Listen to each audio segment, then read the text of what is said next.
میرے اعمال کا بدلہ تو جہنم ہی تھا،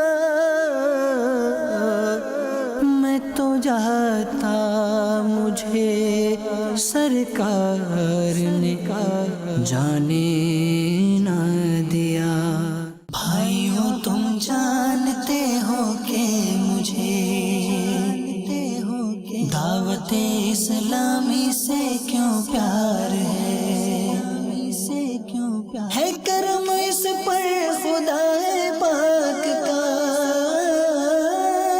ہے کرم اس پر خدا پاک کا، دعوت اسلامی سے یوں پیار ہے۔ او قبول بارگاہ میرا عمل میرے خدا میں، ساری امت اور میرے ماں باپ کو پہنچے ثواب، ساری امت اور میرے ماں باپ کو پہنچے ثواب، قبول بارگاہ میرا عمل میرے خدا۔ الحمدللہ رب العالمین والصلاة والسلام علی سید المرسلین، اما بعد فاعوذ باللہ من الشیطان الرجیم، بسم اللہ الرحمن الرحیم۔ پڑھیے الصلاة والسلام علیک یا رسول اللہ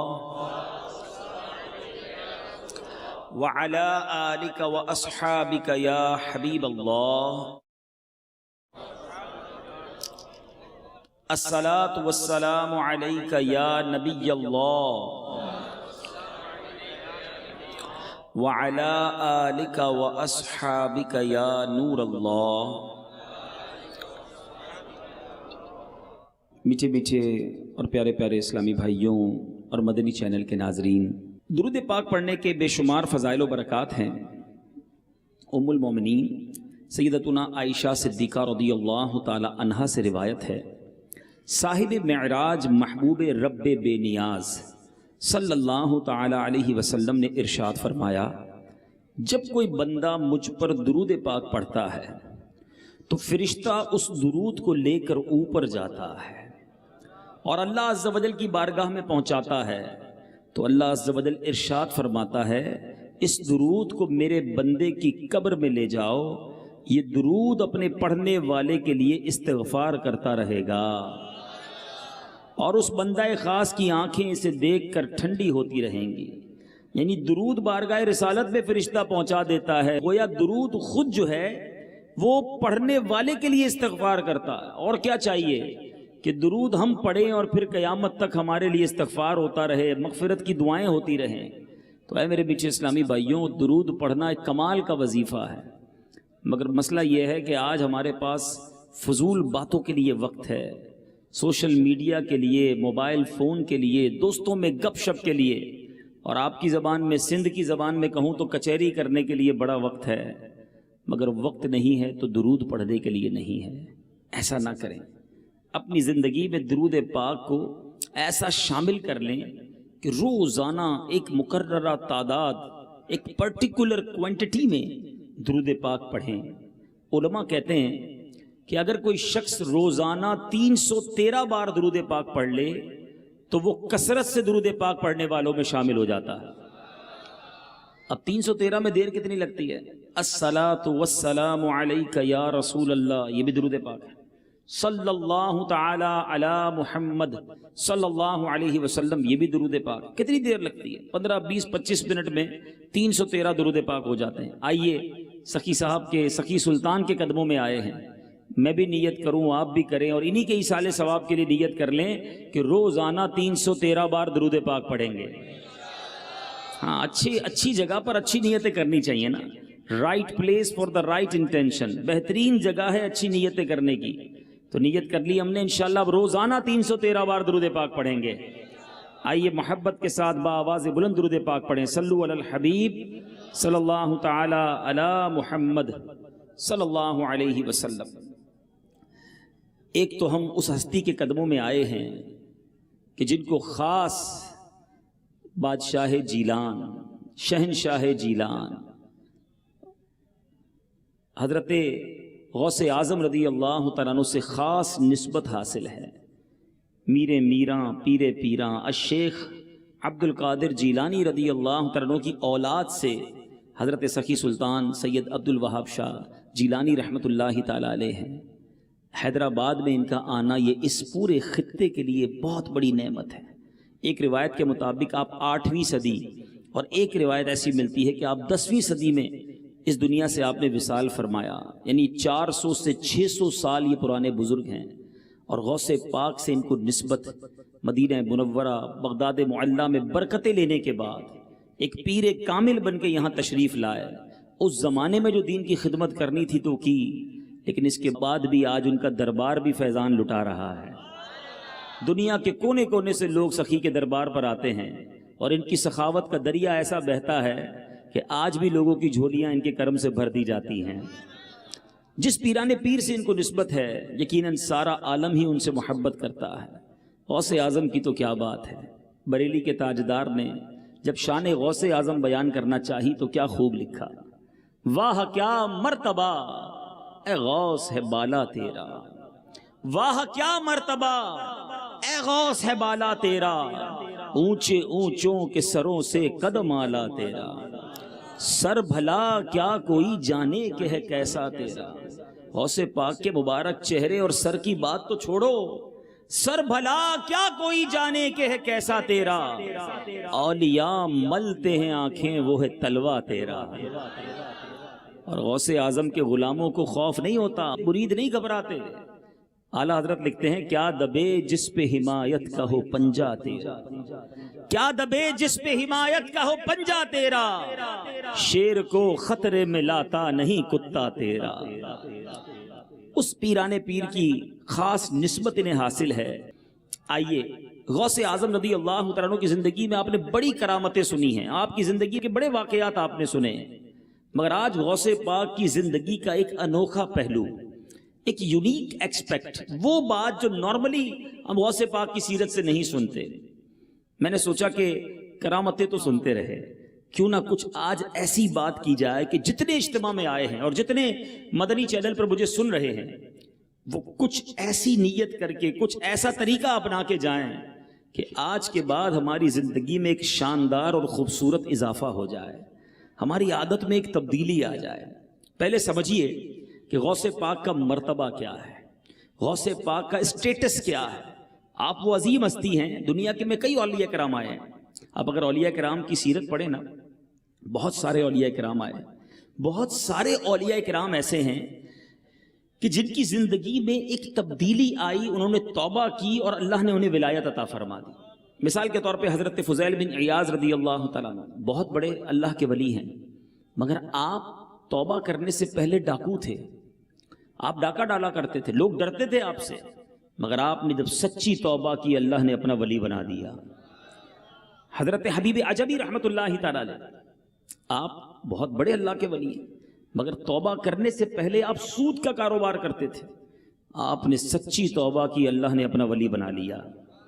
حضرت جنید بغدادی کو کون نہیں جانتا، آسمان ولایت کے چمکتے ہوئے ستارے ہیں، مگر آپ کی سیرت کو پڑھیں تو ایک روایت کے مطابق آپ اس لائن پر آنے سے پہلے، ولایت اور عبادت اور ریاضت اور نیکیوں والی زندگی پر آنے سے پہلے آپ پہلوانی کیا کرتے، کشتی کیا کرتے تھے، مگر سچی پکی توبہ کی، اللہ کی طرف رجوع لایا، اللہ نے اپنا ولی بنا لیا۔ پتہ کیا چلا؟ یعنی رب تعالیٰ کی رحمت دیکھو، نعمت دیکھو، بندہ کتنے ہی گناہ گار کیوں نہ ہو، سچی توبہ کرے، اس کو پکارے، وہ اس کے گناہ بھی معاف کرتا ہے، اپنا دوست بھی بنا لیتا ہے۔ تو ہمیں بھی مایوس نہیں ہونا چاہیے، بلکہ جس غوث اعظم کی بات کرنے چلے ہیں نا، میرے غوث کا دربار تو وہ ہے کہ آپ کے در پر ایک بار چور آیا، چوری کرنے کی نیت سے آیا تھا، مگر میرے غوث نے اس پر نگاہ ڈالی، اس نے توبہ کی، غوث پاک نے دعا کی، اللہ نے اسے کتب بنا دیا۔ سیکھنے کو کیا ملا؟ سچی توبہ بندے کی زندگی پلٹا دیتی ہے۔ میں گناہگار سہی، بدکار سہی، میں کیسا بھی صحیح اگر اللہ سے دوستی کر لوں، سچی توبہ کر لوں، تو میرے کریم کے خزانوں میں کمی نہیں ہے۔ وہ معاف کرنے والا، درگزر کرنے والا، بخشنے والا، اور کرم کے دریا بہائے تو ولایت عطا فرما دیتا ہے۔ تو میں آپ کو ایک مشورہ بھی دینا چاہتا ہوں کہ جب بھی اولیاء کرام کے مزارات پہ جائیں نا، تو وہاں اللہ سے ایک دعا کیا کرو، اور دعاؤں کے ساتھ ساتھ کہ یا اللہ ان کے صدقے مجھے بھی اپنا ولی بنا لے۔ ہاں، میرے رب عز و جل کے خزانے بہت بڑے، ہمیں لگتا ہے یار میں اور اللہ کا ولی، بھائی میں تو کچھ بھی نہیں نا، میرا کریم چاہے تو سب ہو سکتا ہے نا۔ امیر اہل سنت نے ماشاءاللہ اپنے اشعار میں ہمیں یہ ترغیب دلائی ہے، بڑا پیارا شعر ہے امیر اہل سنت کا۔ تو اپنی ولایت کی خیرات دے دے، ہاتھ اٹھائیے اور مل کر تو اپنی ولایت کی خیرات دے دے، میرے غوث کا واسطہ یا الہی، میرے غوث کا واسطہ یا الہی، بنا دے مجھے نیکوں کا صدقہ، گناہوں سے مجھ کو بچایا الہی، گناہوں سے مجھ کو بچایا الہی، آمین۔ تو میں عرض کر رہا تھا کہ غوث پاک کا پہلے مرتبہ ذہن میں رکھنا، پھر جو میں غوث پاک کی زندگی کا ایک بڑا ہی عجیب پہلو بیان کرنے جا رہا ہوں، شاید بہت سو نے پہلی بار یہ سننا ہے کہ کیا غوث پاک کی زندگی میں ایسا دور بھی آیا۔ غوث پاک کا مرتبہ پتہ ہے کیا ہے؟ جیسے میں نے بتایا کہ بہت سارے اولیاء کرام کچھ اور تھے، توبہ کیا تو ولی بنے، مگر پیران پیر، پیر دستگیر، روشن ضمیر، قطب ربانی، محبوب سبحانی حضرت شیخ عبد القادر جیلانی اللہ کے وہ ولی ہیں جو بائی برتھ یعنی مادر زاد ولی ہیں۔ بلکہ میرے غوث پاک کا عالم تو یہ تھا کہ ماں کے پیٹ میں تھے، ماں کو چھینک آتی تھی، ماں الحمدللہ کہتی، غوث پاک ماں کے پیٹ سے یرحمک اللہ کی آواز بلند کرتے تھے۔ یعنی کمال دیکھے، آپ جس دن پیدا ہوئے، مرتبہ دیکھو میرے پیر کا، یکم رمضان، پتہ بھی ہونا چاہیے غوث پاک کب پیدا ہوئے، یکم رمضان، پیر کا دن، صبح صادق۔ جب بچہ پیدا ہوتا ہے نا تو فوری طور پر کوشش کی جاتی ہے اس کو ماں کا دودھ پلا دیا جائے، فرسٹ فیڈ کروا دیا جائے، مگر غوث پاک رضی اللہ تعالیٰ عنہ نے دودھ نہیں پیا۔ دوپہر ہو گئی، شام ہو گئی، سارے گھر والے پریشان، یہ کیسا بچہ ہے، صبح سے شام ہو گئی ایک قطرہ دودھ کا نہیں پی رہا۔ جیسی غروب آفتاب ہوا غوث پاک نے ماں کا دودھ پینا شروع کر دیا۔ ہو سکتا ہے پہلے دن سمجھ نہ آئی ہو، مگر جب دوسرا دن آیا رمضان کا، پھر صبح صادق ہوئی، پھر غوث پاک نے دودھ پینا چھوڑ دیا۔ جیسی غروب آفتاب ہوا جیلان والوں نے افطار کیا، غوث پاک نے بھی دودھ پینا شروع کر دیا۔ اب وہ ریئلائز ہوا کہ جناب اس بچے نے تو پہلے دن سے ہی روزہ رکھنا شروع کر دیا ہے۔ امیر علیہ السلام لکھتے ہیں نا، چھوڑا ہے ماں کا دودھ بھی ماہ سیام میں، چھوڑا ہے ماں کا دودھ بھی ماہ سیام میں۔ مگر ایک بات سنیے، سارے دیوانے غوث کے بیٹھے ہیں دنیا بھر میں، مجھے سنا جا رہا ہے، غوث پاک کے چاہنے والوں، اے 11ویں منانے والوں، اے قادریوں، ذرا سنو، جس پیرانے پیر سے محبت کرتے ہو وہ تو پیدا ہوتے ہی روزے رکھنا شروع کر دیں، اور ہم فرض روزے چھوڑ دیں؟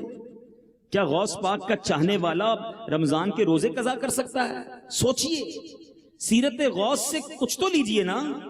آؤ نیت کرتے ہیں آج کے بعد رمضان کا کوئی روزہ قضا نہیں ہوگا، بلکہ جو قضا ہو گئے جن کے توبہ بھی کریں اگر بغیر کسی شرعی مجبوری کے، اور نیت کریں ان سب کا کیلکولیشن کر کے، ان کا حساب کر کے سارے پھر ادا بھی کریں گے انشاءاللہ۔ آگے چلتے ہیں، مرتبہ بتا رہا ہوں۔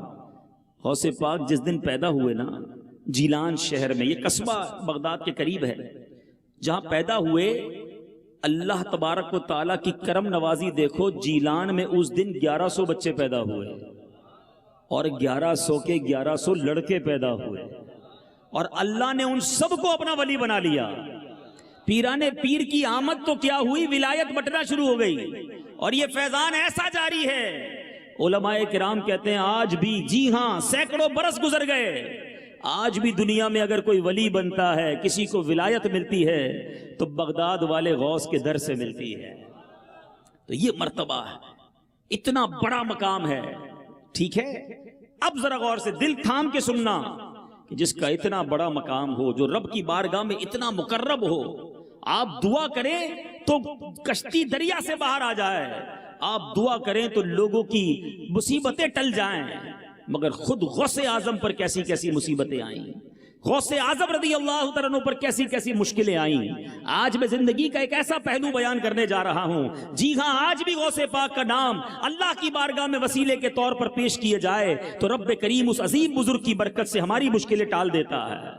مگر خود پیران پیر سیدی غوث اعظم رضی اللہ تعالیٰ عنہ کی حیات طیبہ میں آپ نے کتنی مشکلیں اٹھائیں، ذرا غور سے سنیے گا.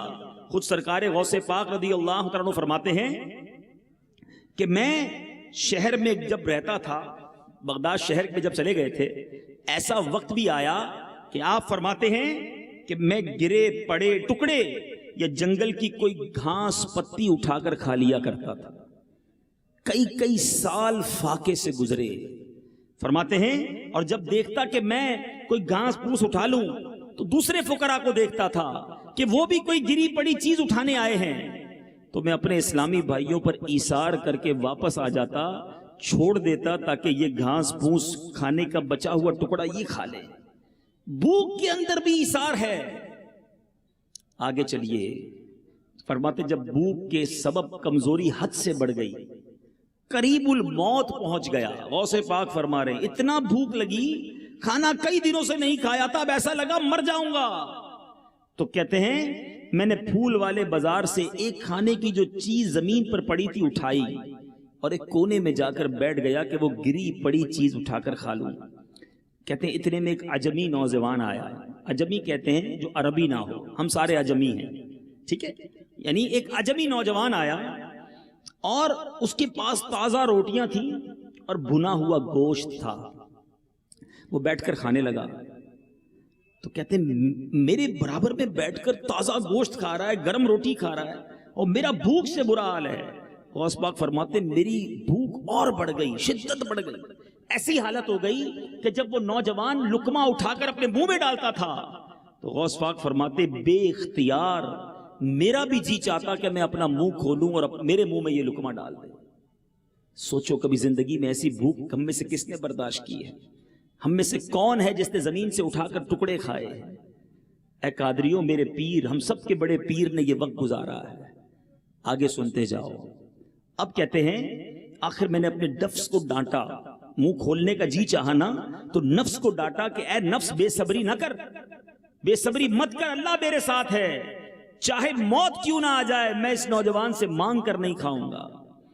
بات بات پر مانگنے والے، بات بات پر ہاتھ پھیلانے والے، چھوٹی چھوٹی معاملے پر لوگوں سے اپنی مصیبت کا بتا کر مدد مانگنے والوں، سنو، یہ ہاتھ پھیلانا، مدد مانگنے کے لیے سوال کرنا یہ اللہ کو پسند نہیں. ہر کسی کو اجازت نہیں ہے کہ وہ سوال کرے. مسکین ہو، کھانے کو بالکل نہ ہو، جس کے پاس بالکل تنگ دستی ہو وہ ہاتھ پھیلائے نا. ادھر تو ہر دوسرا آدمی مانگ رہا ہوتا ہے. کسی اور سے کیوں مانگتے ہو؟ مانگنا ہے تو اپنے رب سے مانگو. ہیں التجا کرنی ہے تو مدینے والے سے کرو نا. شاعر لکھتے ہیں نا، کسی کا احسان کیوں اٹھائیں، کسی کا احسان کیوں اٹھائیں، کسی کو حالات کیوں بتائیں، تمہیں سے مانگیں گے تم ہی دو گے، تمہارے در سے ہی لو لگی ہے. غوث پاک کہتے ہیں میں نے کہا مر جاؤں گا مگر یہ برابر والے سے کھانا نہیں مانگوں گا. اب سنو کیا ہوا. کہتے یکایک وہ نوجوان میری طرف متوجہ ہوا اور کہنے لگا آئیے بھائی آپ بھی شامل ہو جائیں. اب غوث پاک کو وہ آفر کر رہا ہے تو میں نے انکار کیا. اس نے اصرار کیا کہ نہیں آپ تھوڑا سا تو لیجئے. کہتے میرے نفس نے بہت ابھارا مگر میں نے پھر بھی انکار کیا. اس نوجوان کا جب بہت اصرار بڑھا تو میں نے چند نوالے کھائے. اس نے مجھ سے پوچھا کہ آپ کہاں کے رہنے والے ہیں؟ غوث پاک سے پوچھا. پیران پیر نے فرمایا میں جیلان کا رہنے والا ہوں. نوجوان کہتا ہے میں بھی جیلان کا رہنے والا ہوں. تو وہ نوجوان کہتا ہے یہ بتائیے کہ آپ کیا مشہور زاہد حضرت سیدنا ابو عبداللہ صومعی رحمۃ اللہ تعالی علیہ کے نواسے عبد القادر کو جانتے ہیں؟ وہ نوجوان کہتا ہے. تو پیران پیر کہتے ہیں میں یہ سن کر بے قرار ہو گیا اور کہنے لگا کہ وہ میں ہی تو ہوں. تو اب وہ شخص بے قرار ہوتا ہے, کہتا ہے حضرت مسئلہ یہ ہے کہ میں جب بغداد آ رہا تھا آپ کی امی جان نے آپ کو دینے کے لیے مجھے 8 سونے کی اشرفیاں دی تھیں. میں بغداد آیا, تلاش کرتا رہا, آپ مجھے نہ ملے. مجھے بھوک نے بڑا ستایا, میری ساری رقم خرچ ہو گئی. 3 دن تک میں بھی بھوکا رہا. جب بھوک سے نڈال ہو گیا, میری جان پر بن آئی. آپ کی والدہ کی دی ہوئی امانت میرے پاس تھی, میں نے انہی پیسوں سے یہ کھانا خریدا ہے. حضور اب آپ میرے مہمان نہیں ہیں, یہ پیسے بھی آپ کے, یہ کھانا بھی آپ کا, بلکہ میں آپ کا مہمان ہوں. حضور معاف بھی کر دیجئے اور آئیے مل کر کھا لیجئے. غوث پاک رضی اللہ تعالیٰ کو بقیہ اس نے رقم بھی پیش کی, معافی بھی مانگی. سیدی غوث اعظم فرماتے میں بڑا خوش ہوا کہ یہ کھانا بھی جو میں نے کھایا ہے مانگ کر نہیں بلکہ میرے ہی پیسوں کا کھانا ہے, میری ماں نے ہی بھجوایا تھا. کہتے میں نے اس کے ساتھ شامل کیا. پیران پیر فرماتے ہیں کچھ رقم بھی اس کو دے دی, جو بیچارہ میری امانت لے کر آیا تھا اس نے قبول کی اور وہاں سے چلا گیا. اے میرے بیچے اسلامی بھائیوں, یہ ہے میرا آج کا موضوع. ذرا غور کیجئے, جس ہستی کا عالم یہ ہے کہ وہ دعا کرے تو ڈوبی کشتی کو تیرا دے, ہیں جو دعا کرے تو مصیبتوں کو ٹال دے, اللہ کی رحمت سے جو مانگے اللہ انہیں عطا فرمائے. مگر خودداری کا عالم یہ ہے, صبر کا عالم یہ ہے, ایثار کی کیفیت دیکھو. کہتے میں گری پڑی چیزیں بھی اس لیے نہیں اٹھاتا تھا کہ دوسرے فقیر اٹھا لیں. ایثار کہتے کس کو پتہ ہے؟ باتیں تو بڑی بڑی کرتے ہیں ہم, سیکریفائس. ایثار کا معنی کیا ہے؟ ایثار کا معنی یہ ہے جس چیز کی مجھے حاجت ہے اور اسی چیز کی میرے مسلمان بھائی کو بھی حاجت ہے, بندہ دوسرے کی حاجت کو اپنی حاجت پر ترجیح دے دے, پریورٹی دے دے اور اپنے بھائی کو دے دے, یہ ایثار ہے. ہم کیا کرتے ہیں, کھانا بچ گیا چلو فقیروں کو دے دو. دعوت پہلے بنائی لاکھوں روپے کی, جب دعوت میں کچھ کھانا بچ گیا اب غریب یاد آیا, ارے فلاں مدرسے میں بھیج دو. ہیں اس پہلے یاد نہیں آئے تھے, وہ تو بچ گیا نا. کپڑے پٹنے والے ہو گئے, چلو وہ ذرا آپ گھر کے کام کرنے والے کو دے دو. 4 بار سلا لیا جوتا, اب گھس گھس کے پرانا ہو گیا, چلو یار یہ کسی فقیر کو دے دیتے ہیں. ابھی سردیاں آئی ہیں, پرانا سویٹر نکالا ہوگا تو اس میں کوئی سوراخ نکلا, ارے یہ تو کام کا نہیں رہا, چلو کسی غریب کو دے دیتے ہیں. موزے پہنتے پہنتے پتہ چلا ہوگا اس میں بھی کوئی سوراخ ہے, چلو نئے موزے لیتے ہیں, یہ کسی غریب کو دے دیتے ہیں. ہمارا عالم دیکھیں, مینٹل لیول دیکھو. اللہ کی راہ میں جب بھی خرچ کرنے کی باری آتی ہے پھٹا پرانا پھینکنے والا دیتے ہیں. یہ ایثار نہیں ہے. ٹھیک ہے پھینکنا نہیں چاہیے, اگر کسی غریب کا بھلا ہو تو دے دیں, مگر ایثار کی برکت ہے نا, اس کا انداز ہی اور ہے اور اس کا ثواب بھی کیا ہے. نبی پاک فرماتے ہیں, حدیث کا مضمون ہے, جو اللہ کے لیے ایثار کرتا ہے اللہ اسے جنت عطا فرما دیتا ہے. تو اب بتاؤ ہم ایثار کب کرتے ہیں؟ ہمارا تو حال یہ ہے, آپ کو چوٹ لگانے کے لیے سوال کر رہا ہوں, دیکھو اللہ کی راہ میں دیتے وقت ہماری کیفیت کیا ہوتی ہے. اگر مثال کے طور پہ جمعے کی نماز پڑھی اور مسجد کا ڈبہ یہ جھولی ہمارے سامنے آئے, ذہن بن بھی گیا کہ چلو یار آج سخاوت کے دریا بہائیں گے, آج 50 روپے دیں گے. ہاں ہماری سخاوت بھی مسجد کے لیے 50 روپے کی ہے, اس سے زیادہ کی نہیں ہے. 100 روپے دیے تو شاید 15 آدمی کو بھی بتاتے ہوں گے میں نے 100 روپے دیے آج مسجد میں. بہرحال 50 دیے یا 100 روپے دیے, کرتے کیا ہیں؟ جیب سے پیسے نکالے, پرس ہے تو پرس نکالا, ڈبے میں ڈالتے ہوئے جیب میں 2 50 کے نوٹ ہیں, ایک پرانا والا ایک نیا والا. اپنے دل سے پوچھو مسجد کے ڈبے میں کون سا ڈالتے ہو؟ حالانکہ جو پرانا والا نوٹ ہے نا وہ بھی 50 کا ہے, نیا والا نوٹ 51 کا نہیں ہے, اس کے بھی 50 ہی ملنے ہیں. مگر اللہ کی راہ میں دینا ہے تو پرانا نوٹ دینا ہے. اور آگے چلو اور مثال دیتا ہوں, گھر میں 2-3 بچے ہوں, 4 بیٹے ہوں, بڑا ایک بچہ ذہین, اسکول میں بھی سبق سارے یاد کرتا ہے, بڑا شریف بندہ, کہتا ہے یار یہ میرا بچہ بریلینٹ مائنڈ ہے, اس کو ڈاکٹر بناؤں گا. دوسرا بچہ گھر کے بھی پرزے ورزے ٹھیک کر لیتا ہے, بڑا ذہین, یار اس کا دماغ کل پرزوں میں بڑا چلتا ہے, اس کو انجینئر بنائیں گے. تیسرا بھی بڑا زبردست, ہاں بھائی اس کو جناب اکاؤنٹنٹ بنائیں گے. چوتھا بچہ بڑا شرارتی, تنگ کرنے والا, سبق بھی یاد نہ کرے بلکہ چھوٹا موٹا اس کے پیر میں بھی پرابلم ہے, چل بھی صحیح نہیں سکتا. ہم کہتے ہیں اس کو مدرسے میں ڈال دو یار, اس کو مولوی بناؤ. اب خود سوچیں، اللہ کی راہ میں بھی بچہ وہ دینا ہے جو ہمارے کام کا نہیں ہے، پھر کدھر سے میں برکتیں ملیں گی ہیں؟ اور اس وجہ سے ایک اور پرابلم بھی بتاؤں آپ کو. لوگ کہتے ہیں کہ یار ہمارے علماء انٹلیکچوئلز نہیں ہیں، علماء زمانے سے ہم آنگ نہیں ہے، اتنی زبردست اپروچ نہیں ہے. میں آپ سے پوچھتا ہوں، آپ نے مدرسوں کو کون سا مٹیریل دیا ہے؟ دو نا اپنے خاندان کا سب سے ذہین بچہ، اپنے خاندان کا سب سے بریلینٹ بچہ، کہ اس کو انشاءاللہ حافظ قرآن اور مفتی بناؤں گا، پھر وہ دیکھو بچہ دنیا میں جا کے دین کی کیسی خدمت کرتا ہے. ہم اللہ کی راہ میں جب بھی دینے کی باری آتی ہے کمزور چیز دیتے ہیں. یہ کیا محبت ہے رب سے؟ اپنے بچوں کو دیتے ہو کمزور چیز؟ پھٹا ہوا موزہ کبھی بچے کو دیا ہے؟ اپنی فیملی کو کھانا کھلانے کے لیے کبھی بچا ہوا کھانا لائے ہو؟ اللہ کی راہ میں جب دینے کی باری آئے گی سب سے کمزور چیز نکالتے ہو. قرآن کے 4 پارے کی پہلی آیت ہے، لن تنالوا البر حتى تنفقوا مما تحبون. اللہ فرماتا ہے تم اس وقت تک بھلائی کو نہیں پہنچ سکتے جب تک اپنی پیاری چیز راہ خدا میں خرچ نہ کرو. بہترین چیز ہم تو نہیں کرتے ایسا، مگر پیران پیر کا عالم دیکھو، بھوک سے برا حال ہے، ٹکڑے اٹھاتے ہوئے بھی سوچ رہے ہیں کسی کا بھلا ہو جائے. آج ہم کہتے ہیں میرا بھلا ہو جائے، کسی کا بیڑا غرق ہوتا ہو تو ہو جائے. جن ولیوں کے درباروں پہ آئے ہو نا، سخی سلطان کے در پر آنے والوں سنو، ان ولیوں کے دل بڑے ہوتے تھے، یہ درگزر کرنے والے ہوتے تھے، یہ ایثار کرنے والے، یہ اللہ کے بندوں کا اچھا سوچنے والے. آج مزاروں سے بھی فیض لٹا رہے ہیں، مگر آج ہمارا ذہن یہ بن چکا ہے بس یار میرا کام ہونا چاہیے، کسی اور کی بات نہیں کرو. اتنا خود غرضی والا ذہن ہے، گاڑی پارک کرتے وقت بھی ذہن یہ ہوگا میری گاڑی لگ جائے بلے 2 کی گاڑیاں رک جائیں. نہ کرو ایسا. اسلام جو ہے نا وہ بھلائی کا درس دیتا ہے، سب کا بھلا، سب کی خیر، سب کے بھلے میں اپنی خیر، یہ نیت ہونی چاہیے. اے ولیوں کے در پر آنے والوں، ان سے محبت کرنے والوں سنو، اولیاء کرام کی زندگی درس دیتی ہے ایثار کا. آپ دوسروں کا بھلا سوچنے والے بنے، اللہ آپ کے کام سیدھے کر دے گا، آپ کی مشکلیں آسان ہونا شروع ہو جائیں گی.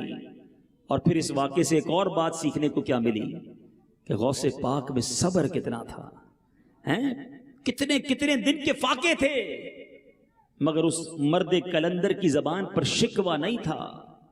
یاد رکھو، زباں پر شکوہ رنجو علم لایا نہیں کرتے، زباں پر شکوہ رنجو علم لایا نہیں کرتے، نبی کے نام لیوا غم سے گھبرایا نہیں کرتے. چھوٹی چھوٹی بات پر گھبرا جاتے ہو، چھوٹی چھوٹی باتوں پر شکوے شروع کر دیتے ہو. تھوڑا سا کاروبار کم ہو جائے، تھوڑے پیسے کھو جائیں، کوئی نقصان پہنچ جائے، شکوے، شکایات، واویلا. ارے صبر پھر کس شے کا نام ہے؟ مصیبت آئی ہے، پریشانی آئی ہے، کوئی ڈیفیکلٹی آئی ہے، صبر کرو نا.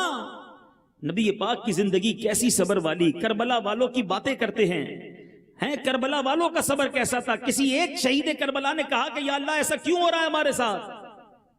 کسی کی زبان پر شکوہ نہیں تھا. امام حسین کے چاہنے والوں، انہوں نے سر کٹا دیا مگر شکوہ نہیں کیا.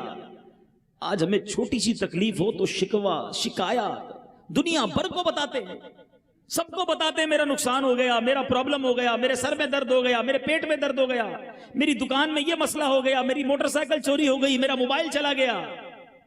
مجھے ایک بات بتائیے، آپ کسی کو کچھ بھی بتا دیں کیا وہ لوٹا دیتا ہے؟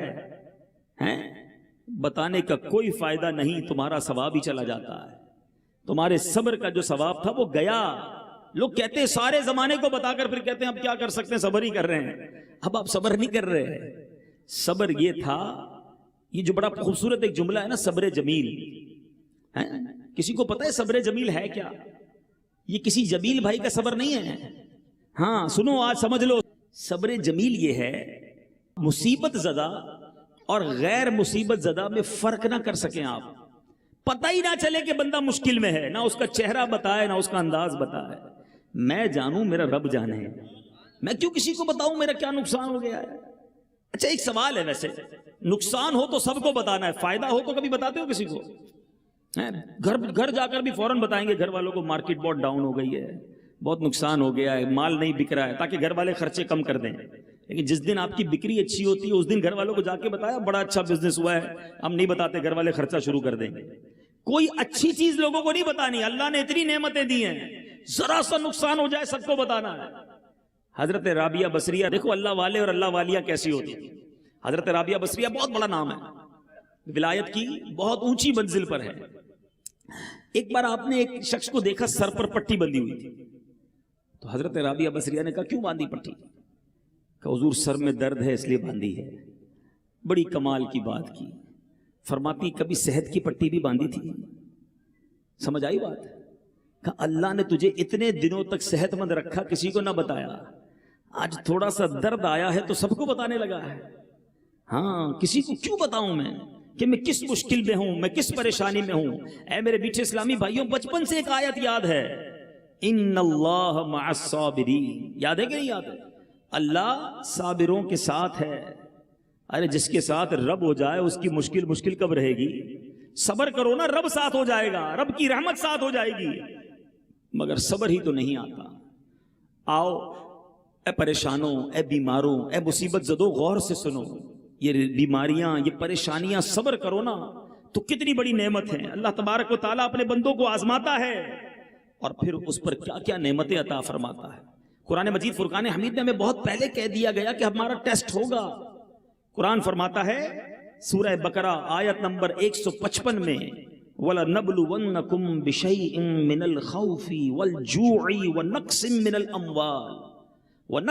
الْأَمْوَالِ وَالْأَنفُسِ وَالثَّمَرَاتِ وَبَشِّرِ الصَّابِرِينَ. اور ہم ضرور تمہیں آزمائیں گے کچھ ڈر اور بھوک سے، کچھ مالوں اور جانوں اور پھلوں کی کمی سے، اور خوشخبری سنا صبر والوں کو.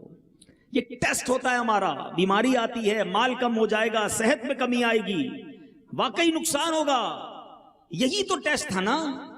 مگر اس امتحان میں لوگ ناکام ہو جاتے ہیں، واویلا کرتے ہیں، شکوہ کرتے ہیں، بلکہ معاذ اللہ اتنا آگے بڑھ جاتے ہیں کہ اس شکوے شکایات میں کفر یا کلمے بھی کہہ جاتے ہیں. ایک مصیبت تو بیماری کی آئی تھی، اس سے بڑی مصیبت یہ آئی کہ ایمان بھی چلا گیا. نہ کرو شکوہ، نہ کرو شکایت، صبر کرو، اللہ تمہیں اس کا بہت بہترین اجر عطا فرمائے گا. پیارے آقا علیہ الصلوۃ والسلام کی حدیث پاک سنیے. نبی پاک علیہ الصلوۃ والسلام ایک بار صحابہ کے پاس آئے، ارشاد فرمایا تمہارے ایمان کی علامت کیا ہے؟ پیارے آقا نے پہلے سوال کیا کہ کیا تم سب مومن ہو؟ تو امیر المومنین فاروق اعظم نے عرض کی جی ہاں یا رسول اللہ. فرمایا بتاؤ ایمان کی علامت کیا ہے؟ میں آپ سے بھی سوال کروں کون کون مومن ہے؟ سب کہیں گے ہم مومن ہیں، مسلمان ہیں. اب بتاؤ ایمان کی علامت کیا ہے؟ پیارے آقا نے صحابہ سے یہی سوال کیا. صحابہ عرض کرتے ہیں حضور آزمائش کے وقت ہم صبر کرتے ہیں، اللہ کے فیصلے پر راضی رہتے ہیں، جب اچھے حالات ہوتے ہیں تو اللہ کا شکر ادا کرتے ہیں. نبی پاک نے فرمایا رب کعبہ کی قسم تم مومن ہو. یہ تین چیزیں اب نوٹ کر لو. آسانی آئے، فراخی آئے، رزق بڑھ جائے تو شکر کرنا چاہیے، تنگی آ جائے، مشکل آئے تو صبر کرنا چاہیے. اللہ کی طرف سے ہمارے لیے کوئی فیصلہ ہو تو اس پر راضی رہنا چاہیے. یہ مومن کی نشانی ہے. ہم ہر جگہ الٹا کر رہے ہیں. اب سنیے گا ذرا، اللہ آسانی دے تو کیا کرنا ہے؟ شکر کرنا ہے. کیا کرنا ہے؟ ہم کیا کرتے ہیں؟ بندہ غریب ہو تو تھوڑے گناہ، پیسے بڑھتے جاتے ہیں، گناہ بھی بڑھتے جاتے ہیں، عیاشیاں بھی بڑھتی جاتی ہیں. خود سوچو یار، جو رب دے رہا ہے، عطائیں دے رہا ہے، وہ عطائیں بڑھاتا ہے، ہم خطائیں بڑھاتے ہیں. ہونا کیا چاہیے تھا؟ اللہ عطائیں بڑھاتا، ہم سجدے بڑھاتے، ہم صدقہ بڑھاتے، ہم نماز بڑھاتے. یا اللہ تو نے مجھے نوازا، میں تیرا اور شکر ادا کروں گا. مگر ہم وہ بدقسمت ہیں کہ جتنی نعمتیں بڑھتی جاتی ہیں اتنے گناہ بڑھتے جاتے ہیں. مشکل آتی ہے تو صبر کرنا چاہیے تھا، مشکل آتی ہے تو ناشکری کرتے ہیں، شکوے کرتے ہیں. اور جب اللہ کی طرف سے کوئی آزمائش، کوئی فیصلہ آ جائے تو اس پر بھی راضی نہیں رہتے. تینوں کام الٹ ہیں ہمارے. اے میرے میٹھے اسلامی بھائیوں، ہمیں اپنی عادت بدلنی ہے. ہم نے صابر بننا ہے. صبر والوں کے ساتھ کیسی کیسی برکتیں ہیں، سنتے جائیے اور ایمان تازہ کرتے جائیے. پیارے آقا علیہ الصلوۃ والسلام فرماتے ہیں کہ رب ارشاد فرماتا ہے، حدیث قدسی ہے، کہ جب میں اپنے بندے کو کسی بیماری میں مبتلا کروں، اگر کوئی مجھے بیمار سن رہا ہے نا تو غور سے سننا. اللہ فرماتا ہے جب میں اپنے کسی بندے کو بیماری میں مبتلا کروں اور وہ اس پر صبر کرے، کسی سے شکایت نہ کرے. کنڈیشن کیا ہے؟ صبر کرے اور شکایت نہ کرے. بس جناب بہت درد ہے سر میں، جان جا رہی ہے، سر پھٹ رہا ہے، کوئی دوائی کام نہیں آ رہی، پتہ نہیں کیا میرے ساتھ ہو گیا ہے، میں ٹھیک ہی نہیں ہو رہا. شکایت نہیں تو اور کیا ہے؟ صبر کرے اور شکایت نہ کرے. اللہ فرماتا ہے سنو وہ دے گا کیا تمہیں؟ ارشاد فرماتا ہے میں اس کے گوشت کو اچھے گوشت سے، اس کے خون کو اچھے خون سے بدل دیتا ہوں. پھر میں اگر اسے شفا دیتا ہوں تو ایسی شفا دیتا ہوں کہ اس کے نامہ اعمال میں کوئی گناہ باقی نہیں رہتا. اور اگر اس دوران اس کا انتقال ہو جائے تو میں اسے اپنی رحمت کاملہ کے سائے میں لے جاتا ہوں. یہ ہے صبر کا فائدہ. بیماری تو نعمت تھی نا، صبر کرتا تو گناہ ہی معاف ہو جاتے. مگر ہائے میری بے صبری، ہائے ہمارا واویلا، دنیا بھر کو بتانا ہے. آپ سوچئے اللہ مجھ سے اور آپ سے بڑی محبت فرماتا ہے. اللہ 70 ماؤں سے زیادہ چاہنے والا ہے. وہ رب کریم جب بھی کوئی آزمائش بھیجتا ہے اس کے پیچھے اس کی حکمتیں ہیں. ہمارے درجے بڑھنے ہیں، ہمارے گناہ معاف ہونے ہیں، ہمارا ثواب بڑھنا ہے. مگر ہم اس آزمائش میں فیل ہو جاتے ہیں، ہم اس تکلیف میں صبر نہیں کرتے. سنو نبی پاک علیہ الصلوۃ والسلام فرماتے ہیں جب میں اپنے کسی بندے کے بدن پر، اس کے مال پر یا اس کی اولاد پر کوئی سختی بھیجوں، سنو وہ شخص